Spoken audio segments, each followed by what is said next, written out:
How is everybody doing today? So in the video today, this is going to be my first ever video in my new series called The Local Spotlight, where I message a local driver, ask them some questions, and then make it into a YouTube video. So in the video today, I'm going to be talking about somebody who I frequently message with, Jerry Mans, from my home track of Butler Motor Speedway. But before we get into it, if you could do me a favor and hit that like button, subscribe to my channel down below if you have not already.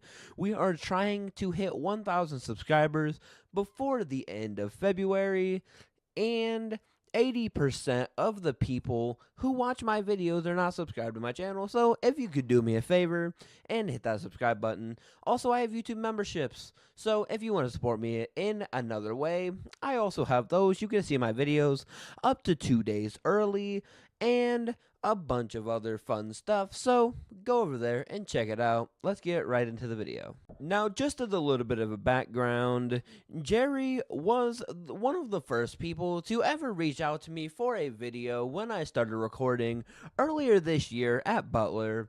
Actually, the first race that is recorded on this YouTube channel is actually from Lima Land, and it is the Terry Home Memorial, but I only go to Lima Land about 3 times a year. I went for the Terry Home Memorial and the Run for the Rabbit, but that's neither here nor there.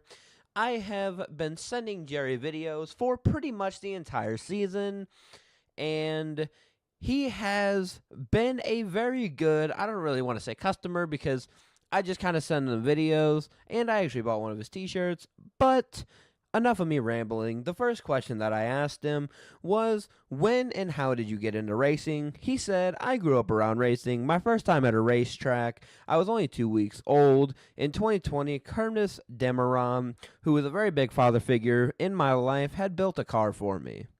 I said, how did you pick your number?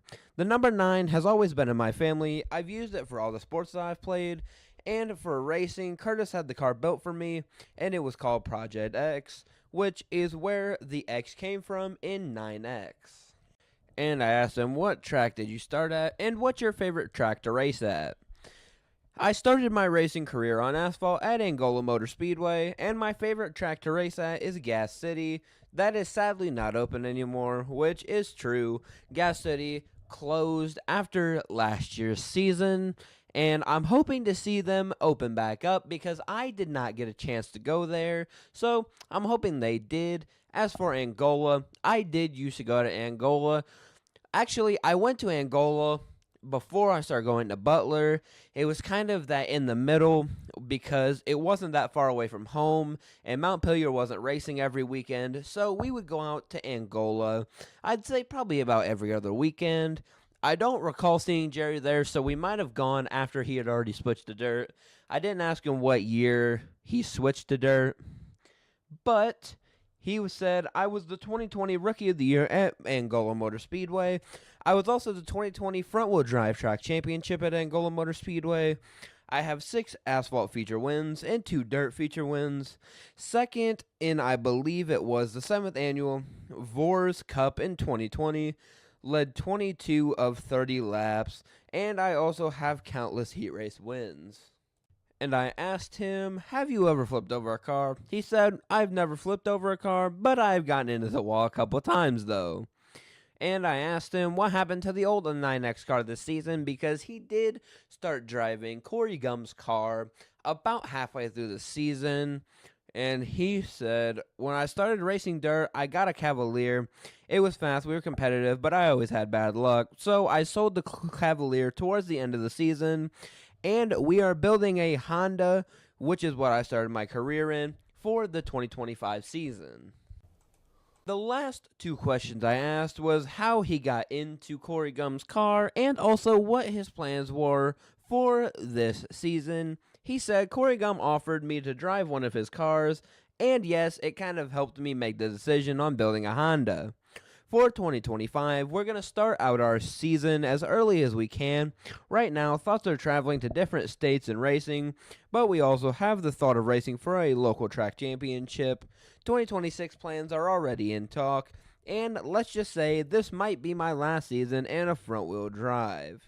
And I asked him a side question if he was going to race at Montpelier this year because me and my dad are going to try to make it out to some of those shows. And he said we plan on making the trip to Montpelier a couple times. I believe I'm fast at Montpelier. That's where my 2 feature wins are from. So you heard it here first. Jerrymans has big plans for a big year next year. And with that being said, that's all I have for you today. I hope you guys enjoyed the video. If you did, make sure to hit that like button. Subscribe to my channel down below if you have not already.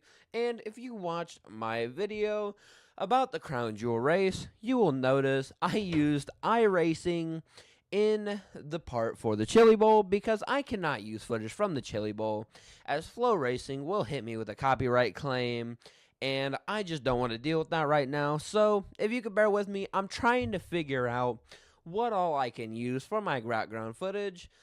I am very happy that Dirt Flying Media has not copyrighted me. I'm trying to put his links in the description, and I give him the credit. So go subscribe to him. He's actually what got me into recording races because I used to watch his recordings. And so yeah, go subscribe to him, subscribe to me, and I'm not going to keep you here any longer. I will see you guys all on the other side.